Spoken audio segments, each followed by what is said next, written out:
coração da Itália, existe uma pequena cidade chamada Lanciano. Ali, dentro de uma igreja, estão conservadas relíquias ligadas a uma história que atravessou mais de 1000 anos. Segundo a tradição católica, tudo começou durante uma santa missa. Um sacerdote aproximou-se do altar, carregando uma dúvida profunda. Ele celebrava a Eucaristia, mas, no íntimo do coração, lutava para acreditar naquilo que estava diante de seus olhos.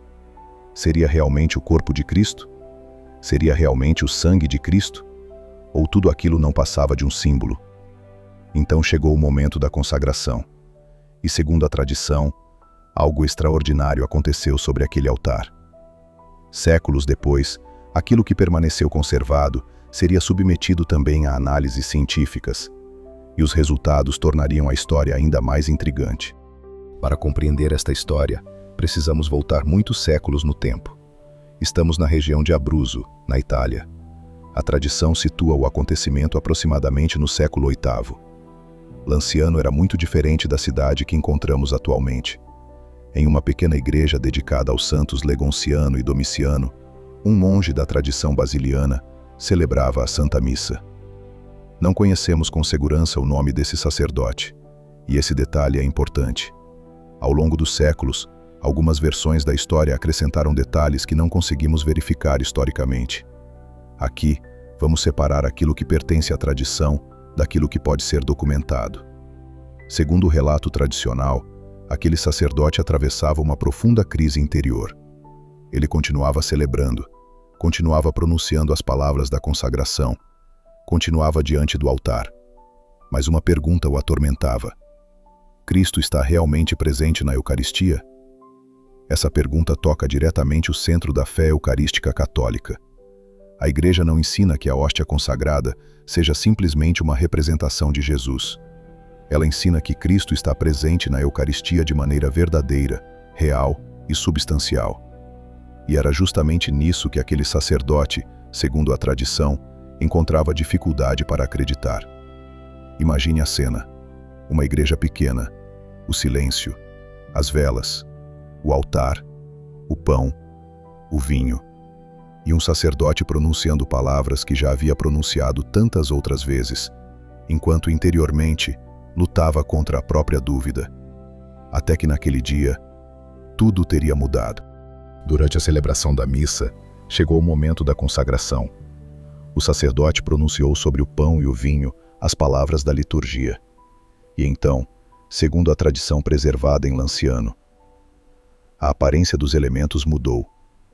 Aquilo que tinha aparência de pão teria assumido a aparência de carne, e aquilo que estava no cálice teria assumido a aparência de sangue.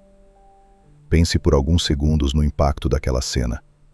O homem que estava diante do altar, justamente questionando a presença real de Cristo, agora se encontrava diante de algo que não esperava ver. A tradição conta que o sacerdote ficou profundamente abalado e chamou as pessoas presentes para que também testemunhassem aquilo. A notícia se espalhou, as relíquias foram preservadas, e começava uma história que atravessaria gerações. Mas aqui precisamos fazer uma distinção fundamental. Para a fé católica, toda a Eucaristia validamente consagrada já contém verdadeiramente Cristo. Não é necessário que pão e vinho adquiram aparência de carne e sangue. Na realidade, normalmente isso não acontece.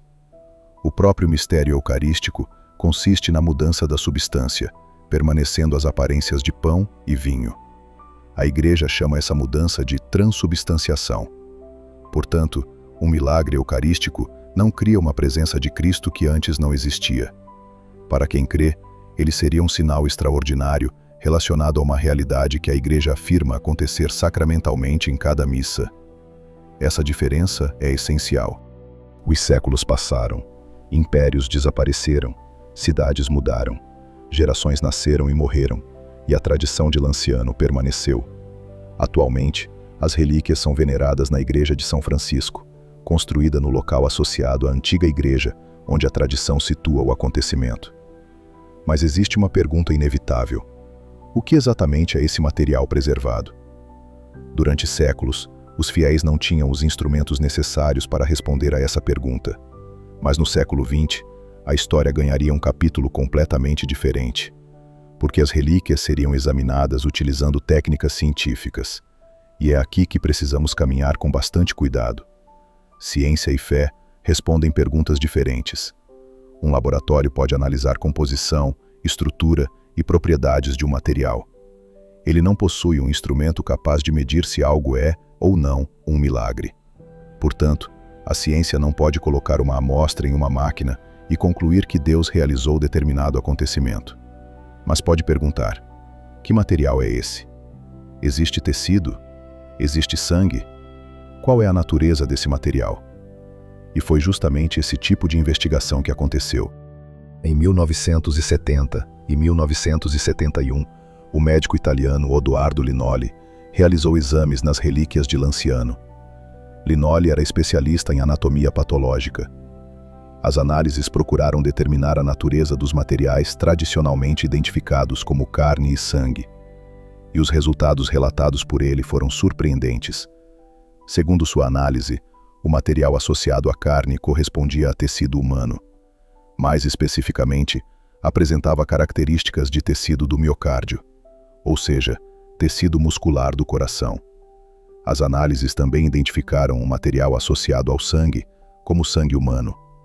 E os testes de tipagem realizados naquele estudo indicaram o grupo sanguíneo AB.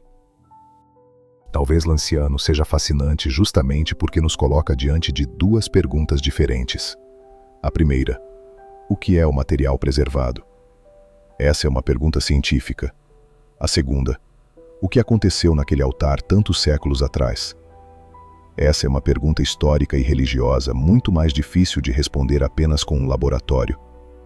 E existe algo ainda mais importante. Para um católico, a fé na Eucaristia não começou em Lanciano. Ela também não depende de Lanciano. Ela começa nas palavras de Cristo.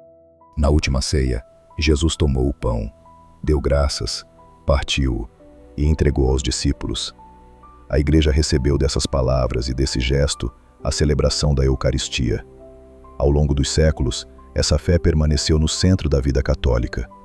O catecismo afirma que, pela consagração, ocorre a conversão do pão e do vinho no corpo e no sangue de Cristo, e chama essa mudança de transubstanciação.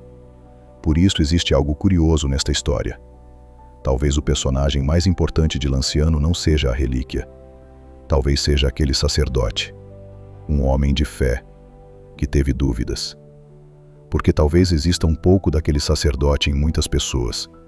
Talvez até em quem está ouvindo este vídeo agora. Quantas vezes alguém entra em uma igreja, olha para o sacrário e pergunta silenciosamente: Senhor, está realmente aqui? Quantas vezes recebemos a comunhão quase automaticamente? Quantas missas passam diante de nós enquanto nossa mente está em outro lugar? Lanciano provoca uma pergunta muito mais pessoal do que científica. E se aquilo em que dizemos acreditar fosse levado realmente a sério? Imagine entrar na próxima missa pensando nisso. O mesmo Cristo anunciado nos Evangelhos, o Cristo que caminhou pela Galileia, que tocou os doentes, que perdoou pecadores, que morreu na cruz, que ressuscitou. Segundo a fé católica, é o mesmo Cristo que se torna sacramentalmente presente na Eucaristia. Não uma lembrança distante, não apenas um símbolo, mas uma presença real.